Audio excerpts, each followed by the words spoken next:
Hello. Today there are two issues which are dominant.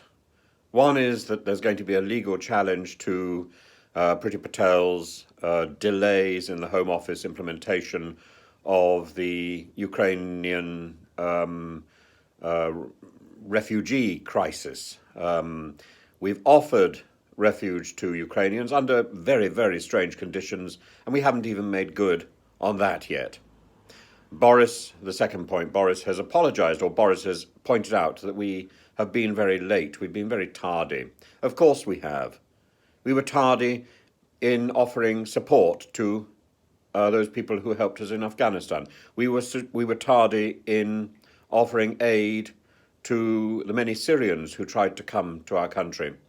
We've been tardy again and again and again. And there comes a point where you simply have to say, either we want to offer support, or we're going to wring our hands and offer rhetoric which means nothing, and people should not take us seriously. We either do one or the other.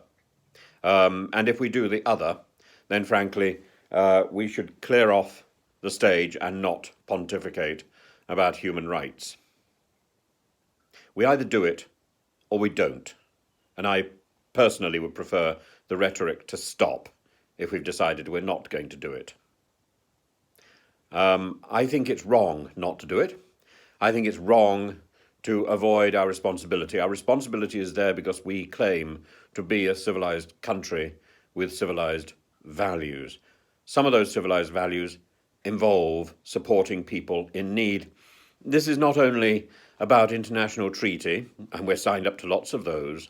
This is also about our moral duty, and that underpins the Judeo-Christian faith. So whether we are Jewish, whether we are Christian, whether we are Muslim, we are already morally bound by our religion to support those in need, those seeking refuge. That is part of our creed. And it's a creed that can be found in many of the other great religions. And indeed, it underpins a lot of the principles that we see in atheism and in basic good practice. If we want to abandon that, well, so be it. We abandon it, but we abandon the rhetoric of claiming that we are supporting people as well.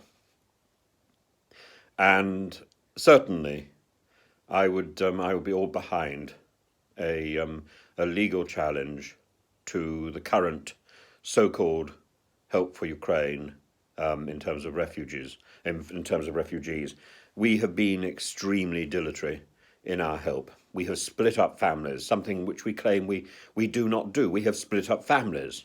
We have left people to be injured in Odessa. We know of individuals who have been in this situation waiting for the clunking chains of the British Home Office to gather momentum so that we can actually offer the help we promise. There is only one way to sort out the refugee problem and what some people call the migrant problem. That is not to offer money to France. They can't do anything. Effectively, they take the money and run and shrug. They can't do anything. We can offer money to Rwanda, and in the end that will be as efficacious as it was when Israel offered them money.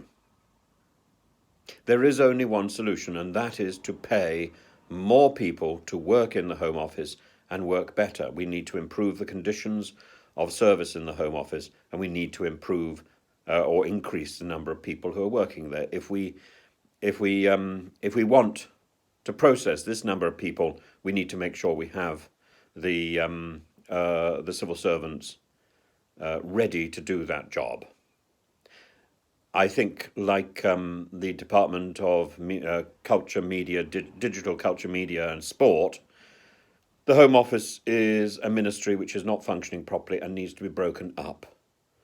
And maybe that would help, but it's not going to help without significantly more staff. It's the only solution.